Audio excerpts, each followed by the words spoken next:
जो WBC, RBC, platelet के बारे में आपको जानकारी देते हैं और कभी कभी वो हमें RBC की मॉर्फोलॉजी के बारे में भी एडिशनल इन्फॉर्मेशन देते हैं। तो लेट्स रीड इट कंप्लीटली। तो पहले हमें CBC के कंपोनेंट्स पढ़ते हैं, RBC देखते हैं, फिर हेमाटोक्रिट या फिर ECV जिसको बोलते हैं वो देखते हैं, फिर MCV, फिर MCH, फिर NCSC, फिर RDW। फिर हम वाइट ब्लड सेल्स करते हैं, लिम्फोसाइट कितने हैं, मोनोसाइट कितने हैं, यूसिनोफिल कितने हैं, फिर लास्ट में आता है प्लेटलेट्स। तो ये जब CBC होता है तो आपका सिर्फ प्रिंटेड रिपोर्ट आता है CBC का, मशीन का रिपोर्ट, पर कोई भी CBC विदाउट स्मीयर कंप्लीट नहीं रहता है। कोई भी CBC आपके पास अगर आता है तो अगर CBC में कुछ भी हमें लगा है कुछ तो भी एब्नॉर्मल है या कोई रेड फ्लैग साइन है यहाँ, तो पैथोलॉजिस्ट खुद ही स्मीयर देख के एक स्मीयर पे कमेंट भी करता है। आपने देखा स्मीयर पे कमेंट किया रहता है कि स्मीयर इज लाइक दिस। तो पेरिफेरल एग्जामिनेशन बहुत इंपॉर्टेंट है, इसके सिवाय CBC कभी कंप्लीट नहीं होता है। तो पहले हमें एब्नॉर्मल CBC के पहले नॉर्मल CBC क्या है वो पता चाहिए। तो हर एक लैब का, जैसे हमारे लैब है, अभी हमारे लैब का रेफरेंस वैल्यू जो है ऐसे रेफरेंस वैल्यू दी है, तो हर लैब के रेफरेंसेस चेंज रहते हैं।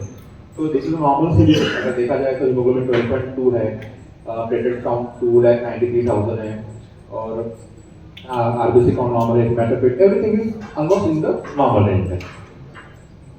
तो जब भी मैं कोई CBC देखता हूँ तो मैं MCV, RBC, RW जो मोस्टली डॉक्टर लोग नहीं पढ़ते, आई अंडरस्टैंड, पर अभी जब आप क्लिनिक में जाओगे थोड़ा इनके ऊपर थोड़ा ध्यान दीजिए, इससे आपको एकदम थोड़ा सा क्लू मिल जाएगा कि हम किससे डील कर रहे हैं। तो RBC इंडेक्स क्या रहता है? तो RBC इंडेक्स में सबसे पहले रहता है MCV यानी मीन कार्पोस्कोपिक वॉल्यूम। तो ये क्या बताता है कि ये shows size of the RBC। तो अगर एनीमिया जब रहेगा, जब आपका पेशेंट का हीमोग्लोबिन कम रहेगा तो ही MCV इंपॉर्टेंट है। अगर एनीमिया अगर नहीं रहा तो MCV का इंपॉर्टेंट नहीं है, एक्सेप्ट एक कंडीशन जो बहुत चीजें हम मिस करते हैं, थैलेसीमिया माइनर या फिर कैरियर स्टेट। ये पेशेंट का आपने देखा CBC सर, हीमोग्लोबिन 13 रहता है, 14 रहता है और MCV 58, MCV 60 रहता है। तो ये पेशेंट मोस्टली सिकल या थैलेसीमिया कैरियर रहते हैं। तो हमें लगता है कि हीमोग्लोबिन तो नॉर्मल है तो हमने MCV को देखना चाहिए, तो हीमोग्लोबिन के बाद MCV देखना जरूरी है। और हमें पता चला कि अगर हीमोग्लोबिन अच्छा है और MCV 110, 120 है, तो मोस्टली ना हमारे जो मोस्टली कीमोथेरेपी रहते हैं, कोई ड्रग रहते हैं जैसे hydroxyl capsule, it can also causes high MCV। तो ये सब condition causes high MCV। Normal 80 to 100 रहता है, नीचे 80 के नीचे रहा है तो इसको बोलते हैं माइक्रोसाइटिक यानी छोटे साइज RBC के, और 100 के ऊपर रहा तो मैक्रोसाइटिक यानी बड़े साइज RBC। फिर हम देखते हैं RDW, इनका हम देखते हैं कि कितने चेंज है साइज में, यानी कोई बड़े साइज के है, कोई छोटे साइज के, तो इनकी कितनी वेरिएबिलिटी है वो हम चेक करते हैं। तो ये 5 कंडीशन बहुत कॉमन है इंडिया में, यानी कॉजेज ऑफ माइक्रोसाइटिक एनीमिया, यानी जिनमें MCV less than 80 with the haemoglobin with anaemia. तो आयरन डेफिशिएंसी मोस्ट कॉमन है, उसके बाद थैलेसीमिया दोनों प्रकार, मेजर और माइनर। फिर anaemia chronic disease. Anaemia chronic disease means जो पेशेंट को CKD है, जो पेशेंट को long standing lung disease disorder है या फिर क्रोनिक लिवर डिसीज है, वो उनको पेशेंट को भी, these are the most common cause of microcytic anemia। फिर लेड पॉइजनिंग, सिरोब्लास्टिक एनीमिया तो मिलते ही। तो हम जब CBC देखते हैं तो हमने MCV देखा, तो हमें अभी RDW चेक करना चाहिए। अभी थोड़ा सा ध्यान देकर देखना पड़ता है, जरूर नहीं है कि हरदम ये आपको 100% डायग्नोसिस देगा, प्रैक्टिस ये आपको एक क्लू देगा कि ये हो सकता है। तो हमने सबसे पहले MCV देखा, तो हमने सबसे पहले देखा कि MCV कम है यानी लेस देन 80 है। तो हमने चेक किया RDW। अगर RDW नॉर्मल है इसका मतलब हम मोस्टली थैलेसीमिया माइनर से डील कर रहे हैं या फिर एनीमिया क्रोनिक डिसीज। पर अगर RDW इंक्रीज है तो ये most common cause iron deficiency anaemia. आप कभी देखना आयरन डेफिशिएंसी एनीमिया में RDW बढ़ा हुआ रहता है CBC में, या फिर सिकल बेटा थैलेसीमिया या फिर HBA डिसीज, ये भी कंडीशन में लो MCV और हाई RDW रह सकते हैं। दूसरी कंडीशन ऐसी है कि MCV तो नॉर्मल है और RDW भी नॉर्मल है, तो पर फिर भी पेशेंट का हीमोग्लोबिन कम है, तो this can B anaemia chronic disease. और अगर पेशेंट का MCV नॉर्मल है यानी 80 to 100 के बीच में है और RDW इंक्रीज है, तो अगेन सिरोब्लास्टिक। तो अगर देखा जाए तो ये एनीमिया क्रोनिक डिसीज ऑलमोस्ट हर जगह पे आता है। तो एनीमिया क्रोनिक डिसीज हमने हरदम ध्यान में रखना चाहिए कि पेशेंट का हीमोग्लोबिन विद MCV लो या normal, you should always look for the anemia chronic disease। और सेकंड थिंग रहते हैं जिसके एमसीवी हाई रहता है, वो सबसे पता है मेगालोब्लास्टिक एनीमिया, विटामिन डेफिशिएंसी बहुत कॉमन है। पर मेरे लिए जब हीमोग्लोबिन कम रहता है और एमसीवी हाई रहता है और आरईडब्ल्यू नॉर्मल रहता है तो माइलोडिस्प्लास्टिक सिंड्रोम, एक प्रकार का बोन मैरो फेलियर या बोन मैरो कैंसर हो सकता है, वो है दिखता हुआ। और अप्लास्टिक एनीमिया, ये बोन मैरो फेलियर है, ये पेशेंट में एमसीवी हाई रहता है, आरईडब्ल्यू नॉर्मल रहता है। तो देखिए सिंपल एक आरबीसी, एक आरईडब्ल्यू और एक एमसीवी से आप थोड़े जितने, जैसे मेरे लिए तो खतरनाक बीमारी है, हम जल्दी उसका एक्सक्लूड कर सकते हैं कि नहीं हो सकता है।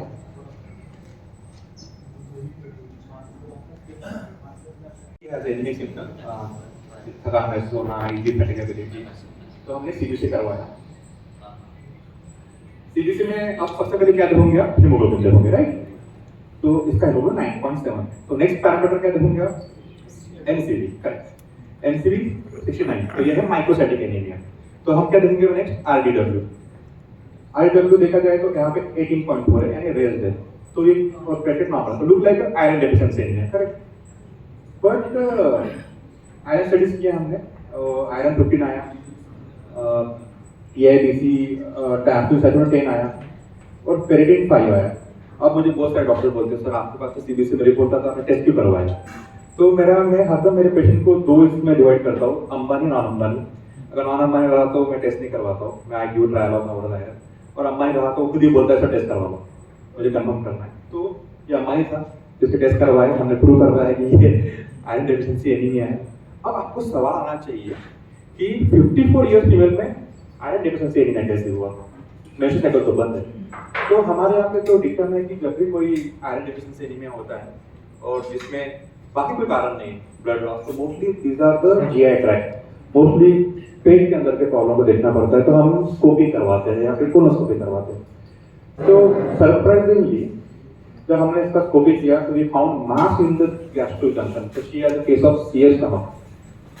तो देखिए सीबीसी के सिंपल एनीमिया से we can reach to the diagnosis of CS stomach.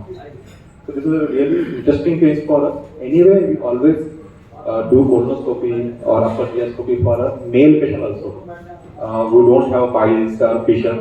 तो हम उनमें अल्सर देखने के लिए पेप्टिक अल्सर और कुछ भी हो स्कोपी करवाते हैं। Second most common cases in India, 32 years old lady complain करती है कि मुझे थकान है, और डॉक्टर साहब मेरा हीमोग्लोबिन तो 9 से 10 के बीच में रहता है, ये मेरा नॉर्मल हीमोग्लोबिन है। हमारे यहाँ पे इसके लिए बहुत ब्रैक करते हैं कि 10 हीमोग्लोबिन तो नॉर्मल है मेरा, 9 तो मेरा नॉर्मल है, मेरा हीमोग्लोबिन बढ़ता ही नहीं सर। तो सीबीसी करवाया, पर आयरन स्टडीज फेरिटिन B12 हमने करवा लिया नॉर्मल, अभी सीबीसी पढ़ते हैं।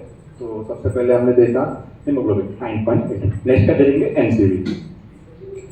एनसीवी देखा 58, तो माइक्रोसाइटिक एनीमिया। अभी यहाँ पे आरईडब्ल्यू देखा जाए 36 है, तो ये नॉर्मल रेंज है ऑलमोस्ट, ठीक है। तो हमने जब उसका HPLC करवाया तो उसका A2 concentration 4.6, तो she is a case of thalassaemia trait. तो thalassaemia trait is carrier state, इनके हीमोग्लोबिन कभी भी 9 से 12 के रेंज में रहता है। दैट्स व्हाई पेशेंट को लगता है कि मेरा हीमोग्लोबिन तो इतना ही है।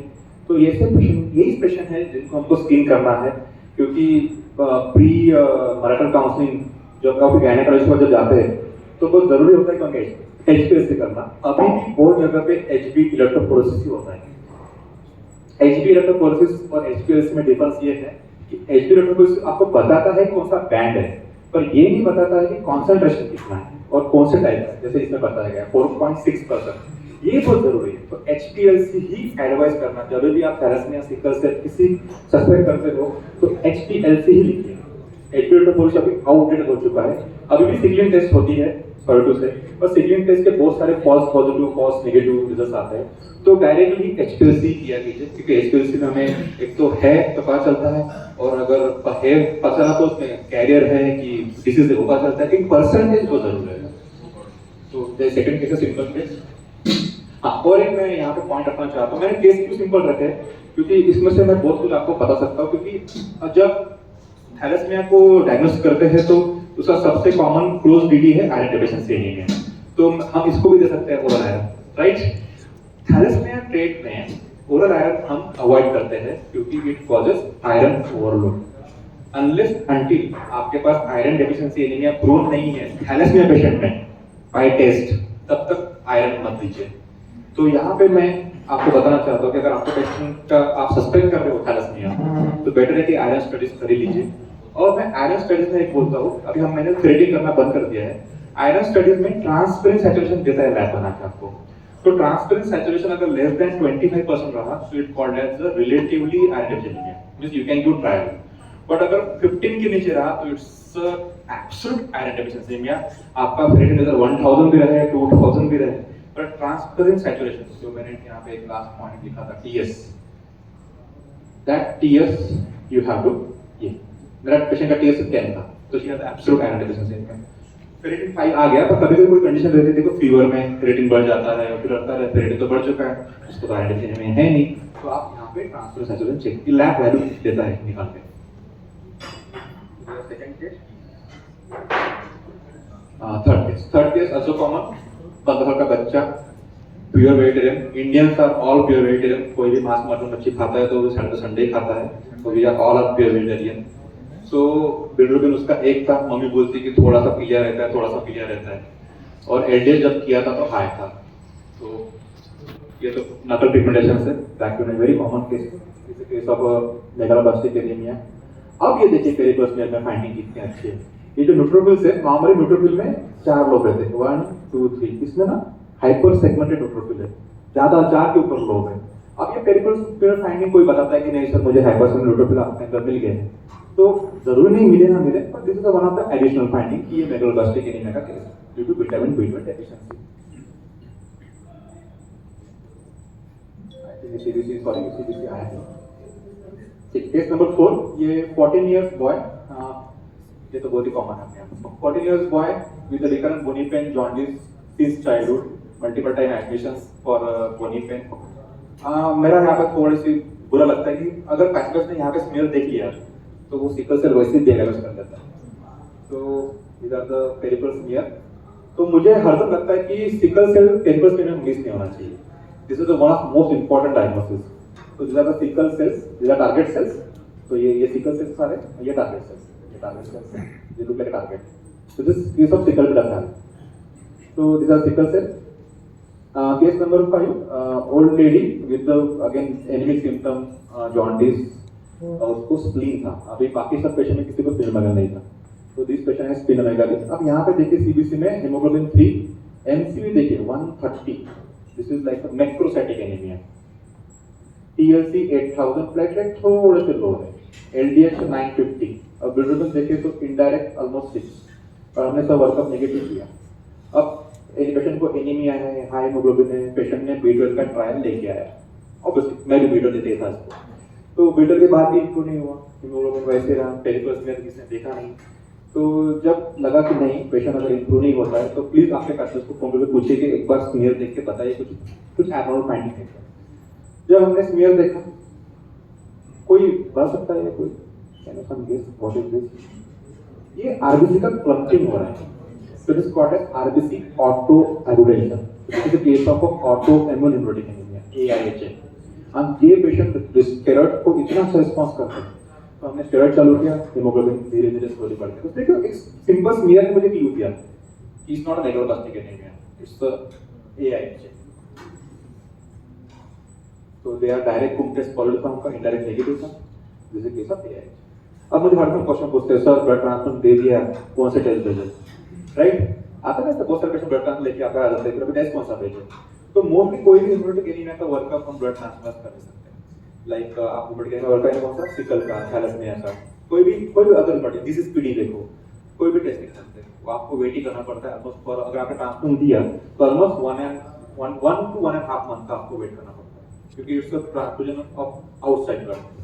पर B12 टेस्ट आप कर सकते हो, आप एलडीएच टेस्ट कर सकते हो। तो मोस्टली B12 एलडीएच कोई करता भी नहीं है, B12 टेस्ट कोई करता नहीं, पर हेमोलिटिक एनीमिया का वर्कअप मत कीजिए, एसपीएच टेस्ट मत एडवाइस कीजिए अगर पेशेंट ने ब्लड ट्रांसफ्यूजन लिया है। डब्ल्यूबीसी काउंट, तो लो डब्ल्यूबीसी काउंट का बोलते हैं न्यूट्रोपेनिया। तो एक केस रखा है मैंने यहाँ पे, एक 36 ईयर की फीमेल, कोई हिस्ट्री नहीं, कोई मेडिकेशन की हिस्ट्री नहीं दे रही है, पर फैमिली हिस्ट्री थी रूमेटॉइड आर्थराइटिस की, तो पर ऑटोइम्यूनिटी शी हैज। हेमोग्लोबिन देखा 12.6 नॉर्मल, डब्ल्यूबीसी देखो सिर्फ 3100। अब हम जब डब्ल्यूबीसी काउंट हमें पता चलता है कि जब लो है, तो हम एब्सोल्यूट न्यूट्रोफिल काउंट देखते हैं, ANC। तो हमने जब एम्स देखा तो ओनली 400, तो she are having severe neutropenia. पर देखा जाए तो पेशेंट एकदम स्टेबल, कुछ भी नहीं है, वार्ड ओपीडी में आई है, प्लेटलेट भी अच्छे हैं 180। तो अब न्यूट्रोपेनिया है तो आपका पेशेंट में सीरियस है या फिर आप उसको ओपीडी में मैनेज कर सकते हैं, तो ये आपको पॉइंट देखने पड़ेंगे कि पेशेंट अनवेल है कि नहीं, पेशेंट के प्रीवियस काउंट कुछ है क्या, कि पहले से ही न्यूट्रोपेनिया है या फिर अभी न्यू ऑन्सेट न्यूट्रोपेनिया है, साथ में और कोई सेल लाइन कम है क्या, हीमोग्लोबिन कम है क्या, प्लेटलेट भी कम है क्या, या फिर क्या पेशेंट ने कीमोथेरेपी ली है क्या, कोई drug. Most of the patient drug आपको बताते नहीं क्या लेते हैं, वो उनका थैले में रहता है ड्रग, बहुत सारे एंटी मेडिसिन भी लेके चलते रहते हो। तो मैंने न्यूट्रोपेनिया का एक सिंपल डिवाइड किया है छोटे एल्गोरिथम में। अगर न्यूट्रोपेनिया न्यू ऑन्सेट रहा यानी फर्स्ट टाइम पेशेंट को न्यूट्रोपेनिया पता चला, तो मैं अब चेक करता हूँ कि बाकी कुछ है क्या, मैं हीमोग्लोबिन कम है क्या, प्लेटलेट कम है क्या, फिर मैं स्मीयर देखता हूँ या पेशेंट को कोई ऑर्गन है क्या, लीवर है क्या, स्प्लीन है क्या, बी सिम्टम्स है क्या, फीवर है क्या, वेट लॉस है क्या, लिम्फेडेमाइटिस है। तो अगर ये सब रहा तो मैं डायरेक्टली बोलना लग जाता हूँ just to look for blood cancer, leukaemia, lymphoma, myeloma.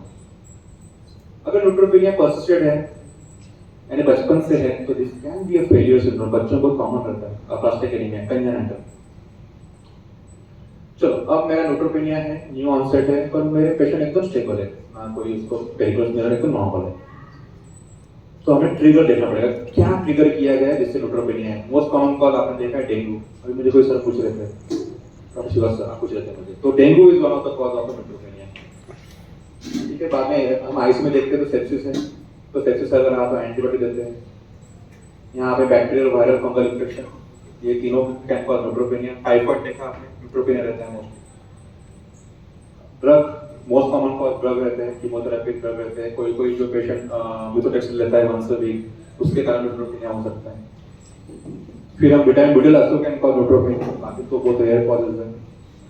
और फिर हम ऑटो, जब कोई पेशेंट का समझ में नहीं आता है कि भाई न्यूट्रोपेनिया है, पेशेंट स्टेबल है, तो हम जरूर ऑटो में वर्कअप करते हैं, एनएसएसएली देखते हैं, रूमेटॉइड आर्थराइटिस, ये सब देखते ही हैं। थ्रोम्बोसाइटोपेनिया तीसरा मोस्ट कॉमन, हरदम टेंशन नहीं आता है जब पेशेंट लो प्लेटलेट काउंट लेके आता है, तो ये कंडीशन मैंने रखी है यहाँ पे, pseudo thrombocytopenia. This is a lab artefact. Patient देखा जाए तो आपको ओपीडी में आता है, there is no bleeding history, बैठा रहता है आराम से। अगर आपने स्मीयर देखा तो यहाँ पे तो स्मीयर का इंपॉर्टेंस है। मैं हरदम बोलता हूँ जो भी पेशेंट प्लेटलेट काउंट लेके लो आता है तो प्लीज आपके पैथोलॉजिस्ट को पूछो कि लंप है क्या, क्योंकि वो रहते हैं नॉर्मल प्लेटलेट काउंट, और मशीन के टाइम पे वो एक ही काउंट होता है। These are the clubs। और जब हम ये एक क्लम को मशीन एक ही प्लेटलेट काउंट करते हैं तो आपको 10 आते हैं प्लेटलेट काउंट, आएगा वैसे 10 लाख 1 लाख। तो ऑलवेज जब आपको थ्रोम्बोसाइटोपेनिया रहता है तो प्लीज उनको पूछो कि मैनुअल प्लेटलेट काउंट कितने हैं। मैनुअल प्लेटलेट काउंटिंग बोलेगा कि आपका पेशेंट को ट्रू थ्रोम्बोसाइटोपेनिया है या फिर शूडो थ्रोम्बोसाइटोपेनिया है। अब ये होता है इरिटेबल। अब नॉर्मली सैंपल जब भेजते हैं इरिटेबल में भेजते हैं तो ये हर पेशेंट को नहीं होता है, ये तो वेरी रेयर कंडीशन।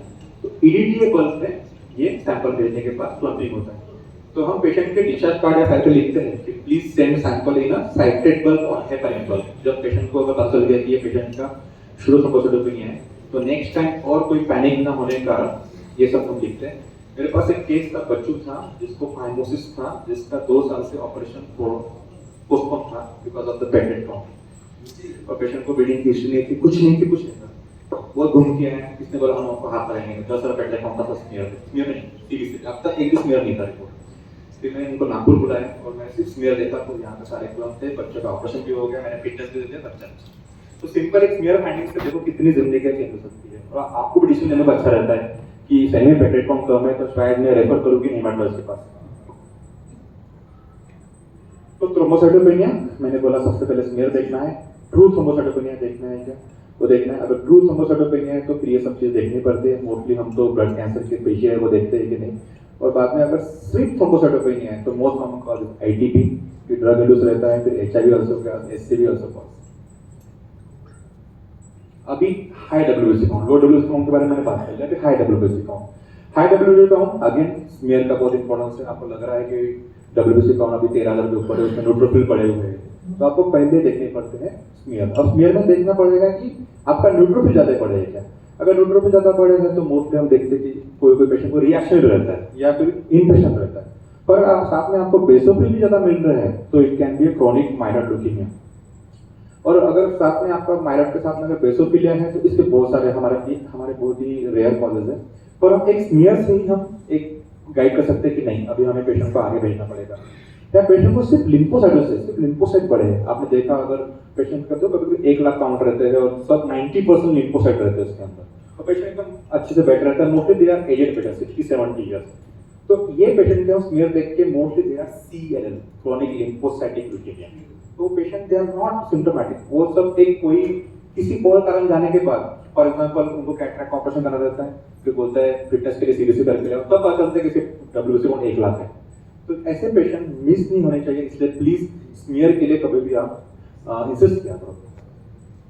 ये मेरा लास्ट केस है, पैराप्रोटीन। हम तभी रेफर करते हैं कोई एल्डरली पेशेंट है जिसका हीमोग्लोबिन कम है, समझ में नहीं आ रहा है, रिनल फेलियर है, अनएक्सप्लेन्ड है, डायबिटिक नहीं, हाइपरटेंशन नहीं, कोई नहीं, और ESR हाई है। देखो ESR का अभी भी महत्व है, हाई ESR। और हमने जब पेरिफेरल्स में देखते हैं तो इंक्रीज दोनों मिलता है, यानी RBC एक के ऊपर एक ऐसे बैठे रहते हैं। तो these are the mostly case of a myeloma, multiple myeloma। तो हम इसमें ये फाइंड देखते हैं कि हाइपरकैल्सीमिया है क्या, अनएक्सप्लेन्ड रिनल फेलियर, एनीमिया, और अपने बोन पेन और bone fracture. These are the एक स्मीयर से और एक हाई ESR से we can ask this suspect multiple myeloma। तो take home message, always read CBC completely, spare some time, I hope you come to hospital to see the CBC completely। always check RBC, MCV, MCS और MCS ज्यादा importance नहीं है, पर MCV तो आपने check करना ही चाहिए, WBC, डिफरेंशियल और platelet. Microcytic anaemia is not a disease, it's a manifestation. मैंने बोला आपको, एक जो सबसे पहले जो एल्डर लेडी आई थी मेरे पास आयरन एनीमिया की, वो आयरन एनीमिया में आपका पिक्चर था तो डायग्नोसिस नहीं था, तो डायग्नोसिस क्या निकला उसका, CS का था। तो it's just a manifestation.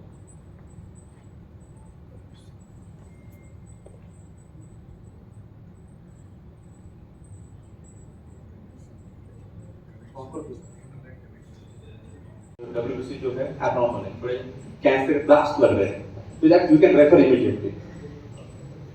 And leukaemia high cure rate. अब मैं हाई क्यूर रेट पे लिखा, अगर जितना पेशेंट जल्दी पहुंचता है सेंटर पे, उतना जल्दी डायग्नोस होकर जल्दी ट्रीटमेंट चालू होकर जल्दी रिकवर होता है। Second, reconfirm abnormal finding. जो भी लग रहा है आपको CBC में एब्नॉर्मल फाइंडिंग है तो फिर से reconfirm, cross check with other lab, cross check with pathology कि सही में ये है फाइंडिंग, कंफर्म है क्या। So timely and right referral always saves the time and the life of the patient।